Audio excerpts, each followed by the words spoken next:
അതിസുരക്ഷാ number plate നിർമ്മിക്കുന്നതിന് പ്രത്യേക plant സ്ഥാപിക്കുന്നതിൽ ആഗോള ടെൻഡർ വിളിക്കാനുള്ള സർക്കാർ തീരുമാനം ഹൈക്കോടതി റദ്ദാക്കി.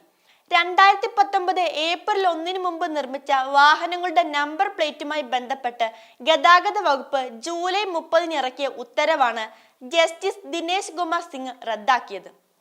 സർക്കാരിന്റെ ഈ ഉത്തരവ് അതിസുരക്ഷാ നമ്പർ പ്ലേറ്റ് നടപ്പാക്കാതിരിക്കാനുള്ള തന്ത്രമാണെന്നും കോടതി വിമർശിച്ചു. അംഗീകാരമുള്ള നിർമ്മാതാക്കളിൽ നിന്നും ഡീലർമാരിൽ നിന്നും സുതാര്യമായ ടെൻഡർ വിളിച്ച് പദ്ധതി നടപ്പാക്കണമെന്നും സിംഗിൾ ബെഞ്ച് സർക്കാരിനോട് നിർദ്ദേശിച്ചു. അതിസുരക്ഷാ നമ്പർ പ്ലേറ്റ് നിർമ്മാതാക്കളായ മലപ്പുറത്തെ ഓർബിസ് ഓട്ടോമോട്ടീവ്സ് അടക്കം നൽകിയ ഹർജികൾ തീർപ്പാക്കിയാണ് കോടതി ഉത്തരവ്. കേന്ദ്ര ഏജൻസികളുടെ ടൈപ്പ് അപ്രൂവൽ സർട്ടിഫിക്കറ്റ് ഉണ്ടായിട്ടും നമ്പർ പ്ലേറ്റുകൾ നിർമ്മിക്കാനും ഘടിപ്പിച്ച് നൽകാനും സംസ്ഥാന സർക്കാർ അനുവദിക്കുന്നില്ലെന്നായിരുന്നു ഹർജിക്കാരുടെ പരാതി. ഇതിനുള്ള അധികാരം സംസ്ഥാന സർക്കാരിനാണെന്ന കേന്ദ്ര ഉത്തരവ് റദ്ദാക്കണമെന്നും ആവശ്യപ്പെട്ടിരുന്നു.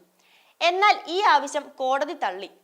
ആഗോള ടെൻഡർ വിളിച്ച് ഉചിതമായ ഒന്നോ അതിലധികമോ സ്ഥാപനങ്ങളെ കണ്ടെത്തണമെന്ന് നിർദ്ദേശിച്ചു.